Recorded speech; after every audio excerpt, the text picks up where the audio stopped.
Online शिक्षादान कार्यक्रम में आप सभी का स्वागत है। बच्चों सुस्वागत हूँ। बच्चे, इससे पहले हम लोग कविता पाठ, गद्य पाठ पढ़ चुके हैं। आज एक नया पाठ लेकर मैं आ रहा हूँ आपके सामने, और वह पाठ है हिंदी व्याकरण और प्रयोग। व्याकरण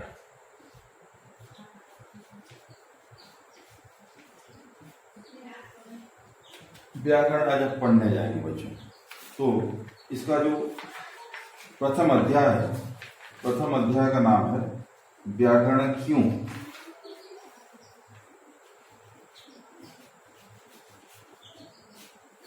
प्रथम अध्याय का नाम है व्याकरण क्यों।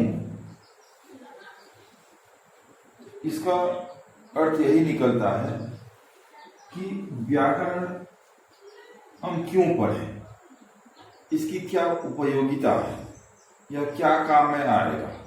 तो सीधी सी बात है बच्चों, आपको ध्यान रखना है कि व्याकरण अगर हम नहीं पढ़ेंगे तो किसी भी भाषा को हम ढंग से नहीं जान पाएंगे। व्याकरण से भाषा में जो शुद्धता है, जो स्पष्टता है, यह निखर कर आता है, बोलने में भी और लिखने में भी। इसलिए हम व्याकरण पढ़ते हैं। तो कोई अगर आपको पूछे व्याकरण क्यों पढ़ते हैं, आप क्यों पढ़ते हो व्याकरण, तो जवाब यही रहेगा कि भाषा की शुद्धता के लिए, बोलने में हम सही ढंग से बोल सकें, सही ढंग से लिख सकें, इसलिए हम व्याकरण पढ़ते हैं। और इसका एक छोटा सा उदाहरण मैं आपको दूंगा सामने। आप देखिए कि व्याकरण किस प्रकार अर्थ को बदल देता है। जैसा राम गया, एक वाक्य है राम गया, ठीक, राम गया, राम गया।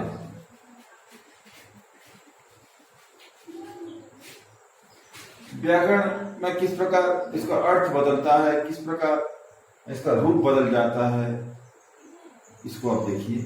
जैसे राम गया, एक निशान लगाया मैं यहां,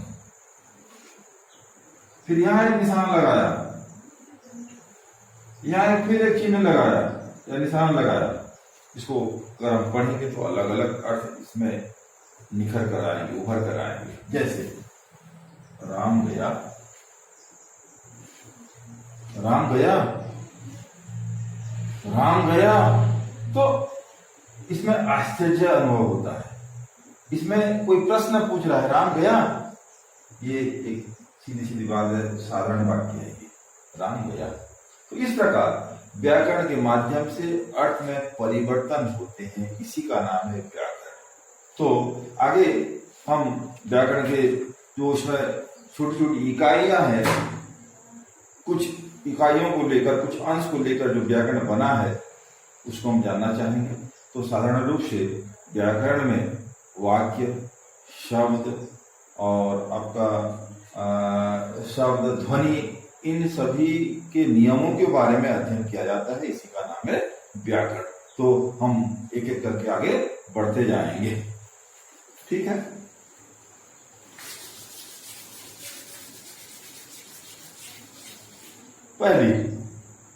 पहला जो अंश है, मान लीजिए भाषा। हम एक सामाजिक प्राणी हैं, समाज में हम रहते हैं। हम लोगों का जो मन में जो भाव होता है, मन की भावों को आदान प्रदान करना जरूरी होता है। समाज में एक दूसरे से हम लोगों का सुख दुख को हम बांटते हैं। तो भावों का आदान प्रदान, उसी का नाम है भाषा। भाषा, ये आवश्यकता के अनुसार भाषा लिखी भी जाती है, बोली भी जाती है। मान लीजिए हम जिससे बात कर रहे हैं, वह अगर हमारे सामने है तो हम बोलकर उससे बातचीत कर सकते हैं, वार्तालाप कर सकते हैं, हमारे मन के भावों को उसको व्यक्त कर सकते हैं। वह हमारे भावों को वह सुनता है, वह समझता है, फिर उसका भावों को हमको देता है, जो आदान प्रदान चलता है। मान लीजिए कोई व्यक्ति दूर में है, तो हम यहाँ से बोलेंगे, दूर वाला व्यक्ति सुन नहीं पाएगा, वहाँ लिखने का आवश्यक पड़ता है। लिखित माध्यम से हम उसको, हमारे भावों को प्रेरण करते हैं। तो भाषा बोली भी जाती है और लिखी भी जाती है, ठीक। तो ये भाषा बोलने में तो सहज है, लेकिन लिखित रूप किस प्रकार का होगा इसको हम ध्यान देंगे।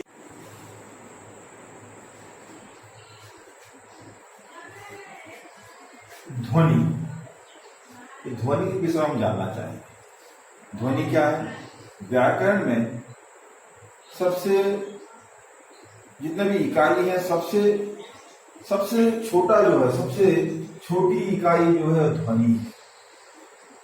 ध्वनि को व्याकरण में सबसे छोटी इकाई कहा जाता है। इसको हम टुकड़ा नहीं कर सकते, इसी का नाम है ध्वनि। यानी हमारे मुंह से जो निकलता है छोटा छोटा कण, उसी का नाम है ध्वनि। ठीक है, तो ये ध्वनि आगे बदल कर किस प्रकार रूप लेता है उसको हम देखते हैं। ध्वनि, बोलने में ध्वनि काम आता है, परंतु जब लिखने का समय आ जाता है, लिखने को जब जरूरत पड़ता है, उसके लिए क्या हुआ है? उसी के लिए भाषा वैज्ञानिकों ने ध्वनि को लेकर एक एक प्रतीक चिन्ह बनाया है। ध्वनि, प्रत्येक ध्वनि को टुकड़ा नहीं कर सकते हम। सबसे छोटी इकाई है ध्वनि, उसको लिखने में सहज और सरल करने के लिए भाषा वैज्ञानिकों ने उसको एक रूप दिया है, जिसका नाम है वर्ण। वर्ण क्या है? ध्वनि का एक सांकेतिक रूप है, एक चिन्ह है। जैसे उदाहरण, ये एक वर्ण, ये एक वर्ण है, ठीक है, तो इसी का नाम है वर्ण। ध्वनि हम जान चुके, वर्णमाला को वर्ण को जान चुके, वर्तमान वर्णमाला को जानना चाहेंगे। वर्णमाला कुछ नहीं, ये वर्णों का समूह को वर्णमाला कहते हैं। यानी कई सारे वर्ण जब एक जगह मिल जाते हैं, उसका नाम जाता है वर्णमाला। नेक्स्ट, शब्द। कुछ वर्णों को लेकर कुछ वर्ण आपस में जब जुड़ जाते हैं तो शब्द निकलता है, परंतु इसका कोई अर्थ होना जरूरी है। कुछ दोनों वर्ण मिल गए साथ में और एक शब्द जब बन गया, उसका एक अर्थ होना भी जरूरी है, नहीं तो उसको शब्द हम नहीं कहेंगे अगर अर्थ नहीं है। कुछ शब्द मिलकर वाक्य बनते हैं, और यहाँ ध्यान रहे, वाक्य का प्रत्येक अंश को पद कहा जाता है, वाक्य का प्रत्येक अंश को शब्द भी कहा जाता है। तो बच्चों ध्यान रहे, पद और शब्द एक ही चीज है, परंतु इसमें थोड़ा सा अंतर है। अंतर क्या है? यानी हम लिखते समय वाक्य का प्रत्येक अंश, प्रत्येक हिस्सा एक एक पद है।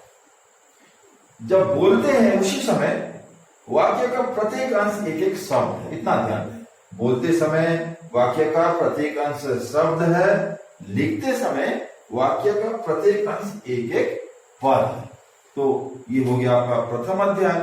और इसका जो द्वितीय अध्याय है, इसमें हम जानना चाहेंगे ध्वनि और वचनों।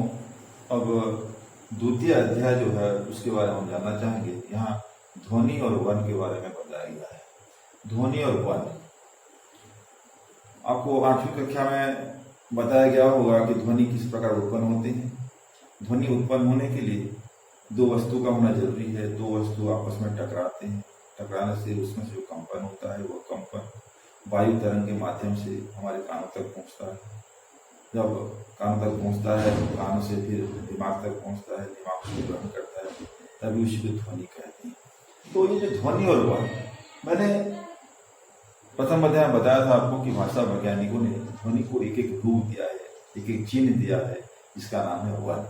तो हम जो बोलते हैं, बोलने में हमारा ये जो मुख है ये बहुत काम में आता है।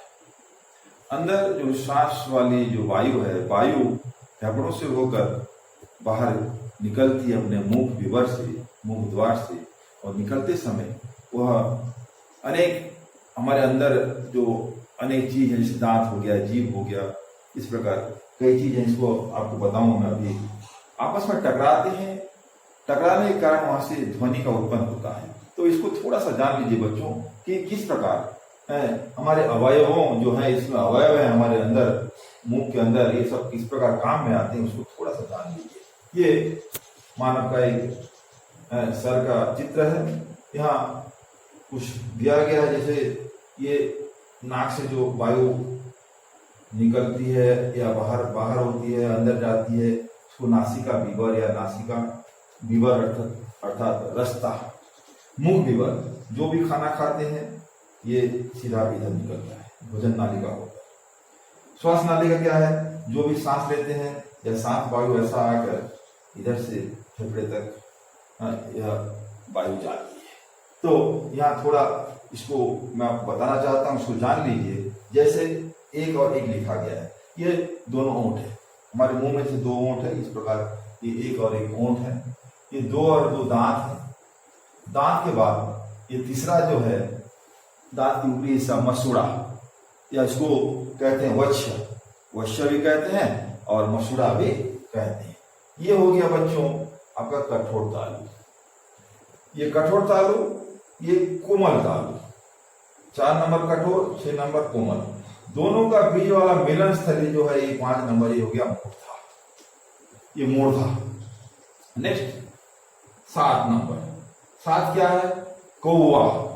अब करोगे अंदर एक घंटी टाइप का जो एक तो माने अंदर लटका हुआ है, उसी का नाम है कौवा, ये है 7 नंबर। फिर आते हैं 8 होता है आपका जीभ। जीभ तो जानते हैं, जीभ का माने स्पर्श करके जान सकते हैं जीभ, ये 8। और ये जो 9 है इसका नाम है स्वर यंत्रा वर्ण, स्वर यंत्रा वर्ण इसका नाम है, स्वर यंत्रा वर्ण। 10 नंबर उपाली जिह्वा, 11 नंबर स्वर यंत्र है, 11 क्या है, स्वर यंत्र। फिर 12 जो है, 12 का नाम है स्वर यंत्र मुख, या इसको काकली बोलते हैं।